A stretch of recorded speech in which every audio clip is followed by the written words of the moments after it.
హార్ట్‌లో స్టంట్ ఉన్నవాళ్ళు, అలాగే ఓపెన్ హార్ట్ సర్జరీ చేయించుకున్న వాళ్ళు అరుణ యోగా ఆముదం వాడొచ్చా అని అడుగుతున్నారు. వాడొచ్చండి. ఈ ఆయిల్ ఎలా అంటే ప్యాక్ లాగా యూజ్ చేయొచ్చు. మీకు శరీరం మీద ఒక పట్టీలాగా వేసుకోవడం వలన మీకేమీ ఎటువంటి ఇబ్బంది రాదు. ఒక పట్టీలాగా వేసుకోవచ్చు. ఒకవేళ మీకెక్కడైనా బ్లాక్స్ ఉంటే దాని మీద కూడా పట్టీలాగా వేయండి. కానీ ఆముదము అంటే పూర్తిగా అది ఏదో తాగేసేయడం అనేది అనుకోకండి. చాలా తక్కువ మోతాదులో మనం లోపలికి తీసుకునేటప్పుడు చాలా తక్కువ మోతాదులో తీసుకోవాలి. కానీ పైన వేసేటప్పుడు మనకి ఎటువంటి ఇబ్బంది ఉండదు. ఈ కంప్రెషన్ ప్యాక్ పట్టీలు వేసుకోవడం వల్ల మీకు ఎటువంటి ఇబ్బంది ఉండదు.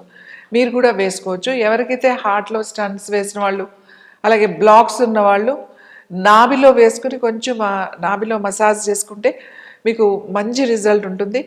అలాగే రాత్రి పడుకునేటప్పుడు ఒక్క టీ స్పూన్ అంటే చిన్న స్పూన్తో మీరు ఒక 30 ml గోరువెచ్చని పాలల్లో కొంచెం ఒక టీ స్పూన్ కలుపుకొని రాత్రి పడుకునేటప్పుడు తాగండి. మీకు అది రెగ్యులర్గా ఒక కంటిన్యూస్గా ఓ 10-15 రోజులు వేసుకోవచ్చు. లేదా నెలలో వారం రోజులు వేసుకోండి. ప్రతి నెల వారం రోజులు వేసుకోండి.